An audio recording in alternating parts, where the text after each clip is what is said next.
Padika narjamahkeun. Narjamahkeun teh aya padika atawa aturanana. Pangpangna kudu boga kamampu dina basa anu rek ditarjamahkeunana. Aya 3 kamampu basa anu kudu dicangking mun urak rek narjamahkeun. Kahiji, kamampu gramatikal.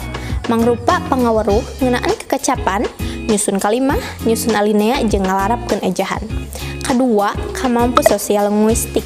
Mangrupa pangaweruh ngeunaan hiji basa dina kahirupan sapopoe di masyarakat pamakena. Jeung nu katilu, kamampu semantik. Mangrupa kamampu dina ngaguar harti atawa makna teks anu rek ditarjamahkeun.